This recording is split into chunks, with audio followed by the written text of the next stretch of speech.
እስክንድር ብዙ ለውጥ ሊያመጣበት የሚችለውን ያንን ብዕሩን ወያኔን ያንቀጠቀጠበትን ብዕሩን ወርውሮ ነፍጥ አንስቶ ጫካ የገባ ጊዜ ያኔ ነው ክብሩን ያጣው ብዬ አስባለሁ። እኛ ዘመዶቻችን አሉን እኮ አሳልፈው ማይሰጡ እኮ ዘመዶች አሉ። ሄደን ብንቀላቀላቸው አያወጣም መንግስት አሉን።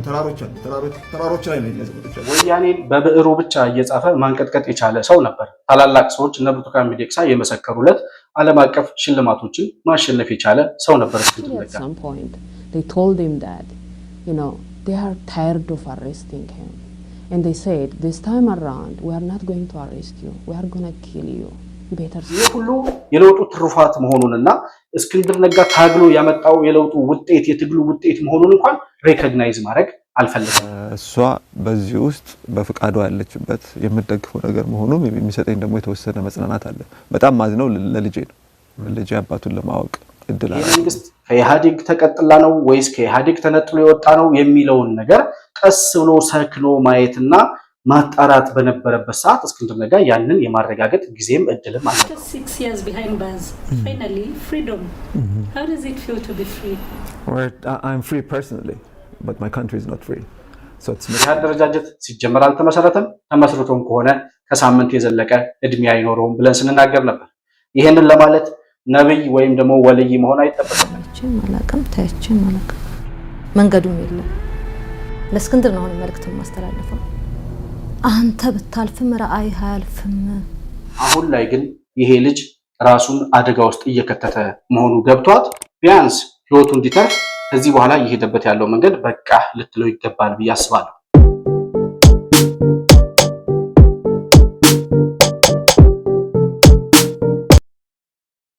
ሰላም ለእናንተ ይሁን። የተከበራችሁ የመሆን መልቲሚዲያ ቤተሰቦች እንደምን አላችሁ? ብሩክ የሾርቅ አሰፋ ነኝ። ከመሆን መልቲሚዲያ ዕለታዊ ፕሮግራማችንን ይዘን ቀርበናል። ዛሬ ፕሮግራማችን ከአማራ ክልል በኩል እየተንቀሳቀሰ የሚገኘው አሸባሪ ቡድን ከሰሞኑ ፈጠርኩ ያለው ግንባር እንደነበር እናስታውሳለን። ከዚያው ግንባር መፈጠር ጋር ተያይዞ እስክንድር ነጋ በግንባር ውስጥ ወይም በአደረጃጀት ውስጥ የተሰጠኝ ቦታ አልቀበልም ሲል ያወጣውን ደብዳቤ መሰረት አድርገን የቡድኑን አለመመስረት ተመስርቶም ከሆነ በሁለተኛ ቀኑ የፈረሰ ቡድን መሆኑንና የእስክንድር ነጋ ቀጣይ ዕጣ ፈንታ ምን ሊሆን ይችላል በሚለው ጉዳይ ላይ አጠር ያለ ቆይታ የሚኖረን ይሆናል። መሆን መልቲሚዲያን ላይክ፣ ሰብስክራይብ እና ሼር ማድረጋችሁን ሳትረሱ በሱፐር ቻት እና በሱፐር ስቲከርም ድጋፍ ልታደርጉልን እንደምትችሉ እያስታወስኩ ከፕሮግራሙ ጋር አብራችሁ እንድትቆዩ በአክብሮት እጋብዛለሁ። መሆን መልቲሚዲያ ዘረኝነትንና ጥላቻን የሚጸየፍ በሐሳብ የበላይነት የሚያምን እውነትንና ኢትዮጵያዊነትን ለማጽናት የሚተጋ ሚዲያ ነው። መሆን መልቲሚዲያን በሱፐር ቻት እና በሱፐር ስቲከር እንዲሁም በገንዘብ መደገፍ የምትችሉ መሆኑን በአክብሮት እንገልጻለን። ይህን ሚዲያ መደገፍ እውነትንና ኢትዮጵያዊነትን ማጽናት መሆኑን አውቃችሁ ሼር፣ ላይክ፣ ሰብስክራይብ በማድረግ ለሌሎች ተደራሽ ማድረጋችሁን አትርሱ። መሆን መልቲሚዲያ የአዲሱ ትውልድ ሚዲያ። እነ ዘመነ ካሴ የሚመሩት እነ መረራ ወዳጆ እነ ጀነራል ተፈራ ማሞ ያሉበት አፋብኃና አፋሕድ የሚባለው ሁለት ቡድን የነበረው አደረጃጀት ማለት ነው። ያው የሸዋ፣ የጎጃም፣ የጎንደር፣ የወሎ ምናምን የሚባለው አደረጃጀት እንዳለ ሆኖ ማለት ነው። ያን ሁሉ ያሰባሰበ አንድ ግንባር ፈጠርን ያሉበት አፋብን የሚባል የአማራ ፋኖ ብሔራዊ ንቅናቄ የሚባል ድርጅት ፈጠር ማለታቸው ይታወሳል። ነገር ግን ይሄ አደረጃጀት ሲጀመር ዘመነ ካሴን መሪ ለማድረግ የተደራጀ ባይሆን ኖሮ ዘመነ ካሴ መሪ ተደርጎ ባይፈጠር ኖሮ ይሄ አደረጃጀትም ለፕሮፓጋንዳ እንኳን የማይውልና ተደራጀ ግንባር ተፈጠረ ተብሎ ሊወራበት የማይችል እንደነበር ስንናገር ነበር። ሲቀጥልም ደግሞ ይሄ አደረጃጀት ከሳምንት በላይ ሊቀጥል እንደማይችል በዘመነ ካሴ ሊቀመንበርነት አሁን የቀሩት የአሸባሪው ቡድን ታጣቂዎች ራሱ ፍቃደኛ እንዳልሆኑና በሱ ስር መምራት የማይፈልጉ የራሳቸው ታጣቂዎች ብዙ መሆናቸውን ከግምት ውስጥ በማስገባት ይህ አደረጃጀት ሲጀመር አልተመሰረተም። ተመስርቶም ከሆነ ከሳምንት የዘለቀ እድሜ አይኖረውም ብለን ስንናገር ነበር። ይሄንን ለማለት ነብይ ወይም ደግሞ ወልይ መሆን አይጠበቅብንም። እስከዛሬ 2 ዓመት ከምናምን የመጡበትን የነዚህ የአሸባሪ ቡድን አመራሮቹን በተለይ የመጡበትን ሁኔታ ስንመለከት እያንዳንዳቸው ያላቸውን የስልጣን ጥመኝነት ስለምናቅ ግንባር ፈጠርን እያሉ ሳይፈጥሩ የሚበተኑበት ምክንያት በአንድ ድርጅት ውስጥ አንድ መሪ ነው የሚፈለገው። ነገር ግን ሁሉም በዚህ ታጣቂ ውስጥ የሚንቀሳቀሱ አመራር ነን የሚሉ ሰዎች በሙሉ ለሚፈጠረው ወይም በሚፈጠረው ድርጅት ውስጥ አመራር ወይም ሊቀመንበር መሆን ስለሚፈልጉ በዚህ የስልጣን ጥመኝነታቸው ምክንያት ግንባር መፍጠር የማይችሉ ሰዎች ናቸው ብለን ነበር። ሲቀጥል ደግሞ እነዚህ ሰዎች አንድ ሊያደርጋቸው የሚችል ጥያቄ ወይም ህዝባዊ ጥያቄ የሌላቸው ሰዎች ናቸው። የአማራ ህዝብ ጥያቄ የህልውና ምናምን የሚሉት ፕሮፓጋንዳ ነው። እነዚህ ሰዎች ከስልጣን ጥመኝነት ያለፈ ምንም አይነት ፍላጎት የላቸውም። ስለዚህ አንድ የሚያደርግ ህዝባዊ ጥያቄ ከሌለ ደግሞ በጋራ አንድ ሆነው ሊቆሙ የሚችሉበት አደረጃጀት መፍጠር አይችሉም ማለት ነው። ስለዚህ በዚህ ምክንያት እንዳልነውም ግንባሩ መፍረሱን በእስክንድር ነጋ ደብዳቤ ማረጋገጥ ይችላል። እስክንድር ነጋ በዛሬው ዕለት ደብዳቤ ጽፎ የተሰጠውን የስትራቴጂክ የፖሊሲና ስትራቴጂክ ጥናት ክፍል ኃላፊ ሆኖ ተመድቧል በሚል ነበር የተሰጠው ስልጣን። ነገር ግን ያንን የተሰጠውን የኃላፊነት ቦታ እንደማይቀበል አሳውቋል። ነገር ግን ይሄን ኃላፊነት ባልቀበልም በቡድኑ ውስጥ በተራ አባልነት መቀጠል እንደምፈልግና ከትግሉ መራቅ የማልፈልግ መሆኔን ወይም የማርቅ መሆኔን ላሳውቅ እወዳለሁ ሲል እስክንድር ነጋ ደብዳቤ ጽፏል። እስክንድር ነጋ ግን ለምን በዚህ ደረጃ ወረደ የሚለውን ነገር ማየት ያስፈልጋል። እኔ አሁን እዚህ የአሸባሪ ቡድን አደረጃጀት ውስጥ የተሰጠው የፖሊት ቢሮ ወይም የፖሊሲና ጥናት ምርምር ቢሮ ክፍል ኃላፊ ሆኖ መሾሙ ሲጀመር ቡድኑ ስለሌለ እዛ ላይ ይመጥነዋል አይመጥነውም ብዬ ማውራት አልፈልግም። ነገር ግን እስክንድር ነጋ ክብሩን ያጣው መቼ ነው የሚለውን ነገር ስናነሳ እስክንድር ብዙ ለውጥ ሊያመጣበት የሚችለውን ያንን ብዕሩን ወያኔን ያንቀጠቀጠበትን ብዕሩን ወርውሮ ነፍጥ አንስቶ ጫካ የገባ ጊዜ ያኔ ነው ክብሩን ያጣው ብዬ አስባለሁ። እስር ቤት ሆኖ እስክንድር ነጋ በወያኔ ዘመን ወያኔን እየታገለ በነበረበት ሰዓት እስር ቤት ሆኖ የዓለም አቀፍ የጋዜጠኞች ሽልማትን ማሸነፍ የቻለ ጋዜጠኛ ነበር። አስታውሳለሁ 2012 ምናምን አካባቢ በእኛ 2004 አካባቢ ማለት ነው እስር ቤት ነበር እሱ የነበረው። ያኔ የፔን ባርባራ ጎልድስሚዝ ፍሪደም ቱ ራይት የሚል ፍሪደም ቱ ራይት አዋርድ የሚል ሽልማት ማሸነፉን አስታውሳለሁ።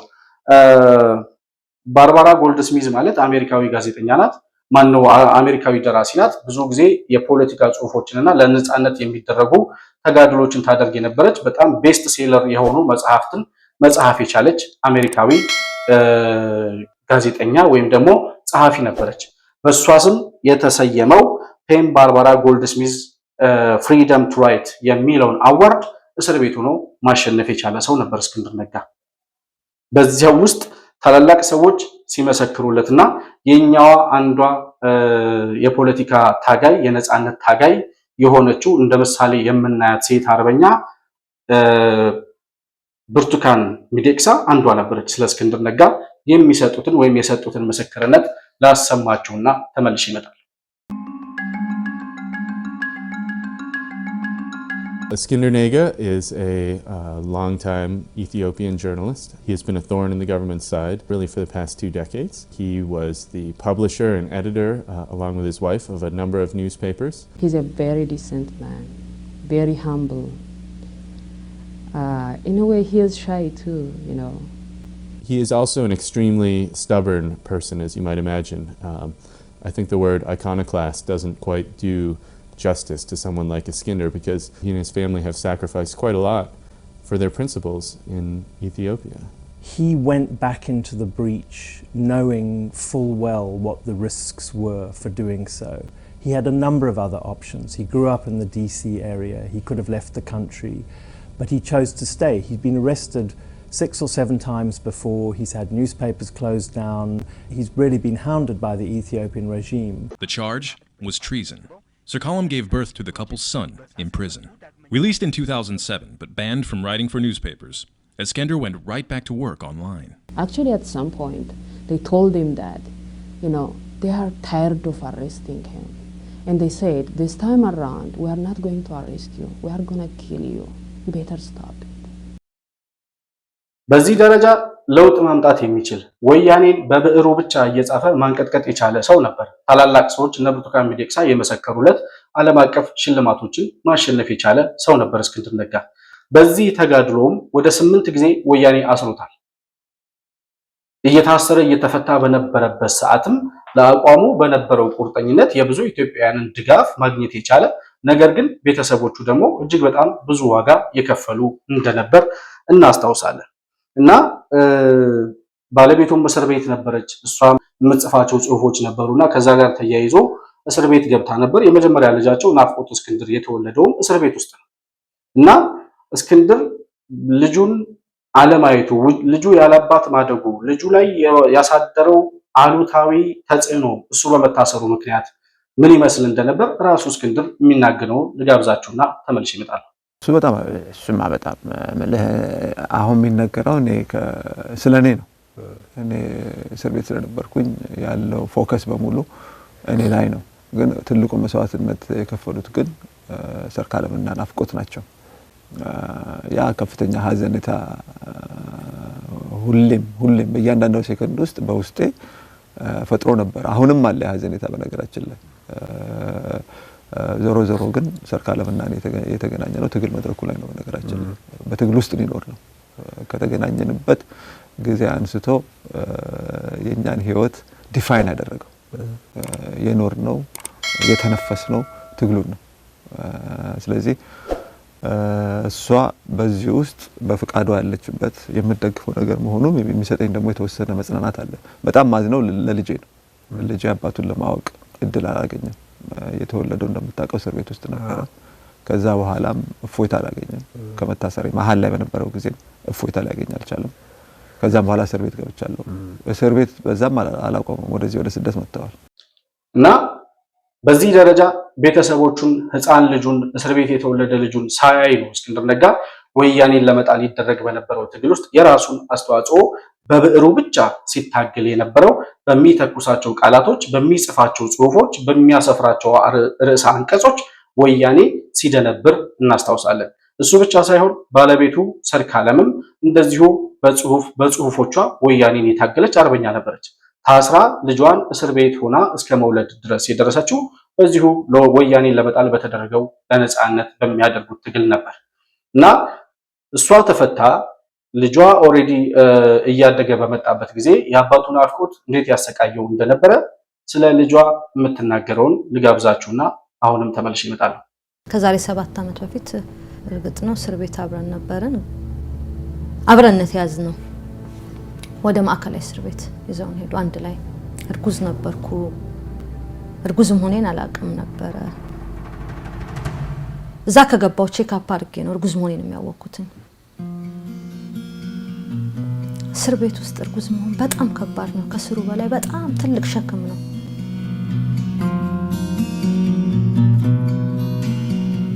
እንደምታውቀው እስክንድር አሁን የ18 ዓመት ፍርደኛ ነው። ይሄ ህፃን ልጅ አለ መሀላችን ላይ ክፉና ደጉን እየለየ ነው።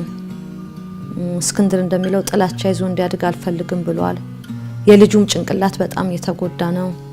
እንደ ልጅ አይደለም የሚያስበው፣ እንደ ልጅ አይደለም የሚጫወተው። ከሰኞ እስከ አርብ ትምህርት ቤት ያሳልፋል። ቅዳሜና እሁድ አባቱ ጋር ቃሊቲ ይውላል። ከዛ ሲመለስ ከህፃናቶች ጋር ተጫውተው የልጅ ጨዋታ ያቅም። እስክንድርም በቃ አንቺን የምትደግፊኝ ከሆነ ከጎን ነኝ የምትይ ከሆነ አደራ ልበልሽ ልጄን ከቁም ነገር አድርሽልኝ በቃ።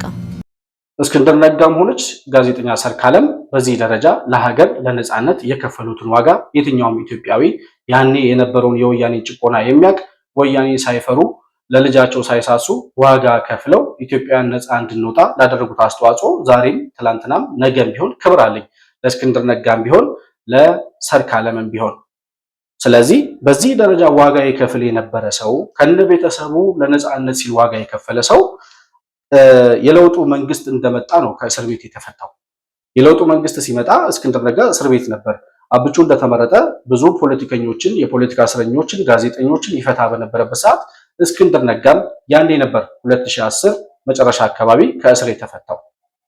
ከዚያ በኋላ እስክንድር ኦሬዲ የታገለለት ለውጥ ነው የመጣው። አብቹ ሲመረጥ እነ እስክንድርም ያደረጉት አስተዋጽኦ እስክንድር ከ78 ጊዜ በላይ ታስሮ እስር ቤትም ሆኖ ቤተሰቦቹም ባለቤቱም ልጁም ሳይቀሩ እስር ቤት ውስጥ ተወልዶ ልጁ ያ ሁሉ ዋጋ ከፍሎ ያመጣው ለውጥ እንደመሆኑ መጠን ከለውጡ ጎን ይቆማል የሚል ተስፋ ነበር። ነገር ግን እስክንድር ነጋ ገና ከእስር እንደተፈታ ነበረ አዲስ የመጣውን ለውጥ ራሱ ተቃውሞ እንደገና ሌላ አብዮት ማስነሳት የጀመረው ማለት ነው። እና ሲል የነበረው ምንድነው I am free now ይላል but my country is not free እኔ ነፃ ወጥቻለሁ አገሬ ግን ነፃ አልወጣችም ሲል ነበር 2011 ላይ ተናገረው። በማስረጃ ላሳያችሁ ይሄንን። It is difficult to read 48-year-old Eskinder Nega's emotions by just looking at him. His answer to my first question, however, easily reveals the man behind a trademark baseball cap. After 6 years behind bars, finally, freedom. How does it feel to be free? Well, I'm free personally, but my country is not free. So it's mixed emotions. Brave. Are you just a rabble-rouser, or what is this fearlessness about? Well, it's about freedom. It's about human dignity. Ultimately, it's about our dignity. ምን አይነት ለውጥ ነበር የሚፈልገው እስክንድር? ምንድን ነበር የሚፈልገው? ቢያንስ 27 ዓመት ሙሉ ስልጣን ላይ ቆይቶ የነበረውን አገዛዝ የወያኔን አገዛዝ ጥሎ ከዚያ በኋላ የመጣው የለውጥ መንግስት በምን አይነት ሁኔታ እንደሚሄድ ወዴት እንደሚሄድ ግልጽ ባልነበረበት ሰዓት ይሄ መንግስት ከኢህአዴግ ተቀጥላ ነው ወይስ ከኢህአዴግ ተነጥሎ የወጣ ነው የሚለውን ነገር ቀስ ብሎ ሰክኖ ማየትና ማጣራት በነበረበት ሰዓት እስክንድር ነጋ ያንን የማረጋገጥ ጊዜም እድልም አልነበረው እና በዚያን ሰዓት ነው ወደ ተሳሳተ ሀዲድ ውስጥ እየገባ የመጣው እስክንድር ነጋ ማለት ነው። እና ምንድን ነበር የሚፈልገው እስክንድር ነጋ? ስር ነቀል የሆነ ለውጥ እንፈልጋለን ይላል። ስር ነቀል የሆነ ለውጥ እንፈልጋለን። ቢያንስ በዚያን ሰዓት የፖለቲካ እስረኞች ሲፈቱ በትጥቅ ትግል ላይ የነበሩ እና አርበኞች ግንቦት ሰባት እና ኦነግ ወደ ሀገር እየተጠሩ ወደ ሰላማዊ ፖለቲካ እንዲገቡ ሲደረግ ነታማኝ በየነ የሞት ፍርድ የተፈረደባቸው ለፕሮፌሰር ብርሃኑ ወደ ሀገር እንዲገቡ ሲፈቅዳባቸው የፖለቲካና የጋዜጠኛ እስረኞች የፖለቲካ እስረኞችና ጋዜጠኞች ከእስር ሲፈቱ ይሄ ሁሉ የለውጡ ትሩፋት መሆኑንና እስክንድር ነጋ ታግሎ ያመጣው የለውጡ ውጤት የትግሉ ውጤት መሆኑን እንኳን ሬኮግናይዝ ማድረግ አልፈለገም ነበር። ስለዚህ በዚያ ሁኔታ ወደ ተቃውሞ ጎራው ገባ። የመጣውን ለውጥ ከኢህአዴግ ለይቶ ማየት አልፈለገም። ኢህአዴግ መሪ ቀየረ እንጂ የመንግስት ለውጥ አልተደረገም የሚል እምነት ነበረው። በዛን ሰዓት ውዥንብሮች ነበሩ። ልክ ነው ሊያስብል ይችላል። ነገር ግን ደግሞ ጊዜ ወስዶ የለውጡ መንግስት ወዴት የሚሄደው የሚለውን ነገር ለማየት 2010 ዓ.ም ሰኔ 16 ቀን ላይ ለዶክተር አብይ በተዘጋጀ ህዝባዊ ድጋፍ ላይ ወያኔዎች ያፈነዱት እነ ጌታቸው አሰፋ አብይ ላይ የሞከሩት የግድያ ሙከራ ብቻ ሰኔ 16 ስቴዲየም ላይ የፈነዳው ቦምብ ዶክተር አብይ ከህወሓት መራሹ ኢህአዴግ አጌንስት የሚራመድ መሪ እንደነበር ማረጋገጫ ነበር። ነገር ግን እስክንድር ነጋ ያንን ማየት አይፈልግም ነበር። ከዚያ በኋላ እስክንድር እንደሚለው ስር ነቀል ለውጥ ስላልመጣ እሱ እንዳለው ኢህአዴግ መሪ ቀየረ እንጂ የመንግስት ለውጥ ስላልመጣ ወደ ፖለቲካ ፓርቲነት ተቀይሮ ከጸሐፊነት ወይም ደግሞ በብዕሩ ከሚያደርገው ትግል ወጥቶ የፖለቲካ ፓርቲ መሰረትኳል። ባልደራስን ከመሰረተ በኋላ አጌንስት የለውጡ መንግስት ቆሞ በተለይም ደግሞ ከአዲስ አበባ ከተማ አስተዳደር ከንቲባዎች ጋር ያደርግ የነበረው ሰጣ ገባ እጅግ በጣም አላስፈላጊና ከሱ የማይጠበቁ እንቅስቃሴዎች ነበሩ። ይሄ ልጅ ወደ ተሳሳተ ሀዲድ ውስጥ እየገባ መሆኑን በደንብ የሚያስረዱ ነገሮች ነበሩ እና በዛን ሰዓት ምንድነው የሚፈልገው ይሄ ሰውዬ የሚል ጥያቄ በብዙዎች ዘንድ ይነሳ ነበር እና ያንንም ባልደራስንም ብሎ የባልደራስንም ፓርቲ አቋቋምኩ ብሎ የተለያዩ የፖለቲካ ሰጣ ገባዎች ከገባ በኋላ መስመር እየሳተ መሆኑን ሁላችንም አብዛኞቻችን እየተረዳን ስለነበረ ብዙዎቹ ኢትዮጵያውያን እስክንድርን በኢትዮጵያዊነቱ የሚያውቁት እየሄደበት ያለው መንገድ ትክክል እንዳልነበር ተረድተው ከዛ ስህተቱ እንዲመለስ ብዙ ጉትጎታ እንደነበርም አስታውሳለሁ። በዚህ ሁኔታ እንግዲህ የማንንም ጥሪ አልሰማም ብሎ የኖረበትን የኢትዮጵያዊነት ካባውን አውልቆ መጨረሻ ላይ እስክንድር የተናገረው ወደ ጎጡ ሊገባ አካባቢ ምንድን ነበር ያለው? እኛ ወደ ጫካም ብንሄድ ተራሮች አሉን፣ የሚደብቁን ማህበረሰብ አለን፣ የሚደብቀን ህዝብ አለን፣ አሳልፈው የማይሰጥ ህዝብ አለን ብሎ ፎክሮ ከኢትዮጵያዊነት ወርዶ ወደ አማራነት ጎጥ ውስጥ ገብቶ መርመጥመጥ ጀመረ። አለቃቸው አንፋታቸው ቢቀመጡ ይሻላል ብለውናል። አይ እቺ ማትሰራ አርፈን አንቀመጥ። ከድሮ ተጠናክረን በዚህ ባለፉት 1 ዓመት ተኩል ማሰራ ጊዜ አግኝተናል። እንደኛ ዘመዶቻችን አሉን አሳልፈው ማይሰጡ እኮ ዘመዶች አሉ። ሄደን ብንቀላቀላቸው አውጣን መንግስት አሉን። ተራሮች ላይ ነው ዘመዶች አሉ። ያናስ ወገናቸው ዘመዳቸው እስከ ዘመዳቸው አሳልፈው ይሰጡ ልንደበቅ እንችላለን። ከዚህ በኋላ ነው እስክንድር ነጋ ክብሩን ያጣው። የአደባባይ ክብሩን እስር ቤት ሆኖ ዓለም አቀፍ ሽልማቶችን ማሸነፍ የቻለው ጋዜጠኛ፣ ወያኔን በብዕሩ ብቻ ማንቀጥቀጥ የቻለው ጋዜጠኛ የኢትዮጵያዊነት ካባውን አውልቆ ወደ አማራነት ጎጥ ውስጥ ገብቶ ሲወሸቅ እነዘመነ ካሴ እንኳን ከክብር በታች የሚያደርጉት ከእግራቸው በታች የሚያዩት ክብር የሌለው ማንነቱን የረሳና በራሱ ጊዜ ክብሩን ያጣ ሰው ለመሆን የፈቀደው ያኔ ነበረ። አሁን ላይ እስክንድር ነጋ እነዚህ እነዘመነ ካሴ የሚሄዱበትን አካሄድ እየተቃረነ ብዙ ነገሮችን ይፋ እንደሚያደርግ ይታወቃል። ከዚህም በፊት የሰላም ጥሪውን ተከትሎ ከመንግስት ጋር እደራደራለሁ የሚል የመጀመሪያ መግለጫ ያወጣው እሱ ነበር። የሰላም ጥያቄውን ተቀብሎ እደራደራለሁ ብሎ ሲመጣ እነዘመነ ካሴ ከሱ ጋር ምን አይነት አጌንስት እንቅስቃሴ ሲያደርጉ እንደነበር እናስታውሳለን። በዚያም ሂደት ውስጥ ሊገድሉት ሁሉ እንደሚችሉ ብዙ የፖለቲካ ተንታኞች ሐሳብ ሲሰጡ ነበር። አሁንም ለሶስተኛ ለአራተኛ ጊዜ ትላንትና ፈጠርን ያሉትን አደረጃጀት እያፈረሰባቸው ያለው እስክንድር ነጋ። እኔ እስክንድር ነጋ አሁን የአማራ ብሔርተኝነት ውስጥ ገብቶ የሚያደርገውን እንቅስቃሴ ደጋፊው አይደለሁም። ለሱም አይመጥንም። የሄደበትም ስህተት ቤተሰቡም የከፈለውን ዋጋ ቢያንስ ለልጁ ሲል ከዚህ አይነት የጥፋት መንገድ ወጥቶ በኖረበት የኢትዮጵያነት ፖለቲካ ቢቀጥል ደስታዬ ነበር። ነገር ግን ከዚህ በፊት ወያኔ ጋር ባደረገው ትግል ወያኔን ለመጣል በተደረገው ትግል ውስጥ ያደረገውን አስተዋጽኦ ከግምት ውስጥ አስገብቼ ባይሞት ህይወቱ ቢተርፍ ደስ ይለኛል ብዬ አስባለሁ። ማለት እንዲሞት አልፈልግም። ነገር ግን አሁን እነዚህን እነዘመነ ካሴን እነምሬ ወዳጆን እየተቃወመ እየሄዱበት ያለው መንገድ ሁሉ እያፈረሰባቸው ያለው እሱ ስለሆነ በእርግጠኝነት ሊያስወግዱት እንደሚፈልጉ እርግጠኛ። ስለዚህ አሁን ላይ እየሄደበት ካለው የጥፋት መንገድ ለማስወጣት ባለቤቱ ወይዘሮ መስከረም ወይዘሮ ሰርካለም ይቅርታ እና ኃላፊነት አለባት ብዬ አስባለሁ። እስክንድር ነጋ በዚህ ደረጃ ትግል ውስጥ ገብቶ ኃላፊነት ዋጋ ከፍሎ እንዲታገል የሷም አጋዥነትና አይዞህ ባይነት አለበት ብዬ አስባለሁ። እስክንድር ጋር በቃ ከመጨረሻው ቀን ስንብት በኋላ ተገናኘችም አላውቅም ታየችም አላውቅም። መንገዱም የለም። ለእስክንድር ነው መልእክት ማስተላለፈው።